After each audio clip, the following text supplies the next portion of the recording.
The iPhone 17 Pro Max will not be ignored. It sports a love it or hate it design that takes the camera bar across the entire back of the phone, and it comes in a cosmic orange color you can see from space. But this flagship brings more to the party than just a bold new look. That ultra-wide camera bar houses a powerful new 48-megapixel telephoto lens for better zoom shots, and Apple delivers better sustained performance thanks to a new vapor chamber cooling system that enables the blazing A19 Pro chip to keep going strong when you are playing intense games. And in a bigger battery, a less reflective display, and a tougher design on the front and the back, plus a nifty new selfie experience, and you have one of the best phones money can buy. But I have some pretty big complaints too. Here is my iPhone 17 Pro Max's review. The iPhone 17 Pro starts at $1,199 for 256 GB of storage, and that price goes all the way up to $2,000 for 2 TB of storage. This is the first time Apple is offering 2 TB in an iPhone. The iPhone 17 Pro Max is available for pre-orders now, and the release date is September 19. Apple took a risk with the iPhone 17 Pro Max redesign, and I actually think it pays off. What was just a camera bump in the top left corner is now a mammoth camera bar that Apple calls the Plateau. Some may not like it, but to me it actually feels more pro. And this area houses more components than before, so Apple could give the Pro Max a larger battery. Apple also ditched the titanium band for an aluminum unibody design because aluminum is lighter and 20x more thermally conductive, and that means the iPhone 17 Pro Max should feel cooler in your hand. The rounded edges of the phone have a soft touch feel to them, making the phone less slippery to hold than the iPhone 16 Pro Max. The iPhone 17 Pro Max is made tougher too. The 6.9-inch display is protected by Ceramic Shield 2, which has 3x better scratch resistance, and there is Ceramic Shield on the back that's 4x more resistant to crack than the previous glass. The Ceramic Shield back gives the Pro Max a two-tone design, which I really like, and it's more pronounced on the Cosmic Orange model than the Deep Blue model I tested.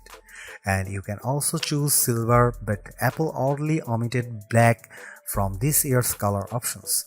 Unfortunately, the iPhone 17 Pro Max is thicker and heavier than the iPhone 16 Pro Max. It measures 6.43 by 3.07 by 0.34 inches and weighs 8.22 ounces compared to 6.42 by 3.06 by 0.32 inches and 7.99 ounces. By comparison, the Galaxy S25 Ultra is 6.41 by 3.06 by 0.32 inches and just 7.69 ounces. The new iPhone 17 Pro Max is ready for bright sunny days thanks to a brighter 6.9-inch OLED panel that's rated for 3000 nits of peak brightness, up from 2000 on the 16 Pro Max. There is also an improved anti-reflection layer, which means you'll get less glare on the panel when you are watching movies or surfing the web. When I held the iPhone 17 Pro Max or 16 Pro Max in my hand and turned the phones in direct sunlight, I noticed less reflections on the newer iPhone. When I put the iPhone 17 Pro Max next to my S25 Ultra to play one battle after another trailer, Samsung's phone looked a bit brighter but suffered from slightly more glare. In our test, the iPhone 17 Pro Max reached a slightly higher 1899 nits compared to the Samsung's 1860, but the Pixel 10 Pro XL blew them both away with 2555 nits. The iPhone 17 Pro Max also fell behind the Galaxy and Pixel in color reproduction, reaching just 77.6% in the DCI-3 color space test. And its colors aren't as accurate as what you would get on either S25 Ultra or Pixel 10 Pro XL. The iPhone 17 Pro Max is now a triple threat with three 48-megapixel cameras, including a telephoto zoom with a sensor that's 56% larger that can deliver up to 8x optical quality zoom, and you get an 18-megapixel center stage front camera that can do a very neat trick. Here are some camera samples of the iPhone 17 Pro Max.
The last couple of iPhone Pros have faced criticism for overheating or just not offering great speeds over long periods, but the iPhone 70 Pro Max answers the call with a claimed 40% better sustained performance with its A19 Pro chip, which is made possible by a new vapor cooling system.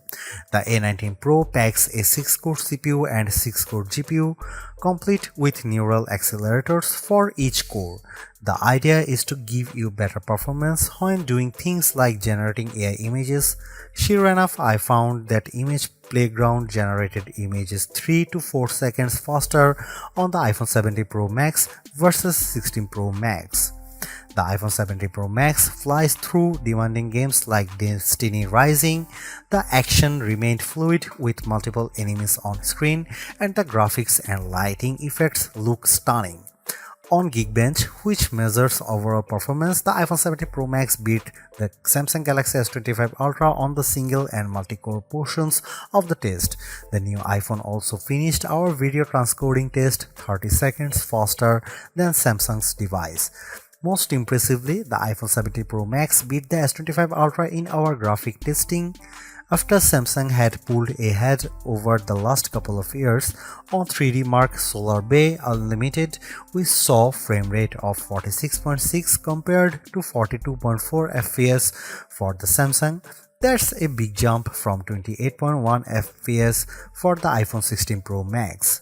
But what about sustained performance? The iPhone 70 Pro Max uses a vapor chamber cooling system that is designed to minimize heat and keep it away from the key components. To test sustained performance, we ran the 3D Mark Wildlife Extreme Stress Test, which includes 20 runs of the same demanding graphic test. And then we ran it again to see the results after 40 minutes. The iPhone 70 Pro Max turned in a stability score of 68.4%, which is 16 points higher than the Galaxy S25 Ultra. The new iPhone also outperformed the iPhone 16 Pro Max, though we strangely saw a bigger delta after the first 20 minutes. We also measured the temperature of the phones using a laser thermometer, and the iPhone 70 Pro Max and S25 Ultra were about the same. The iPhone 70 Pro Max promises to deliver the longest battery life in a phone, and our first round of testing seems to back up the claim. After streaming a YouTube video for 5 hours at 50% screen brightness at over Wi-Fi, the iPhone 70 Pro Max was at 88% battery. That's better than the iPhone 16 Pro 80% and the way better than the Galaxy S25 Ultra, which was 75%. On our battery test, which involves web surfing at 150 nits of screen brightness, the iPhone 70 Pro Max lasted an epic 17 hours and 54 minutes. That's the longest lasting iPhone we have ever tested and puts Apple near the top of our best phone battery life list. It also beats the iPhone 16 Pro Max's 14 hours and 17 minutes as well as the Galaxy S25 Ultra's 14 hours and 27 minutes in the same conditions. The iPhone 70 Pro Max is rated to get 50% charge in 20 minutes with Apple's new 40-watt charger, and in our testing we did see an improvement. The phone got 64% in 30 minutes, better than the 55% for the iPhone 16 Pro Max. The wireless charging speeds via MagSafe remain at the same at 25 watt with a 30-watt adapter.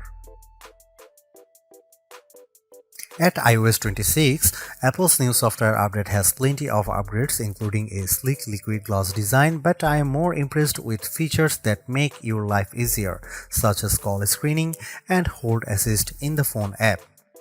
I also like that iOS 26 is more personal. You can set custom backgrounds in the Message app as well as send polls to family and friends. In terms of Apple Intelligence, Visual Intelligence gets an upgrade as you can now ask questions about whatever's on your screen. You can either search via Google or ask questions via ChatGPT. However, Apple is behind Gemini Live here as Google's AI can analyze your screen live and you can ask Google's Assistant questions in real time.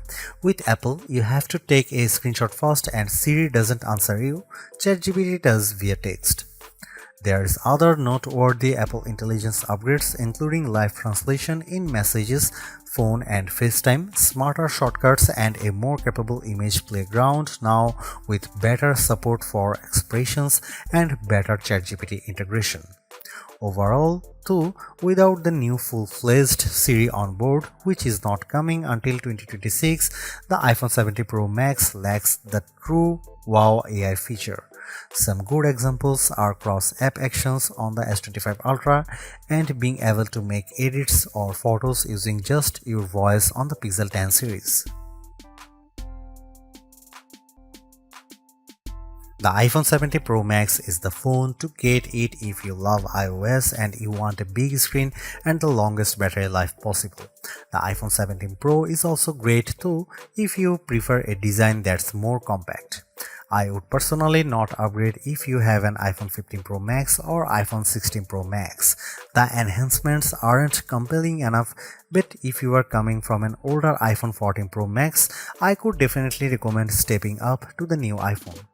You will enjoy a larger and brighter 6.9-inch display on Apple's newer phone, considerably faster performance, a tougher design, longer battery life, a better and smarter center stage front camera and other perks like audio mix for your videos. And even though there is no true killer Apple Intelligence feature yet, the iPhone 70 Pro Max is in line to get the new and improved Siri when it's finally ready. Is the iPhone 70 Pro Max the best phone overall? I would argue that the Galaxy S25 Ultra is better in some ways, including its AI features and zoom cameras, but if you are in the Apple ecosystem, the iPhone 70 Pro Max will make you happy, extra large camera bar and all.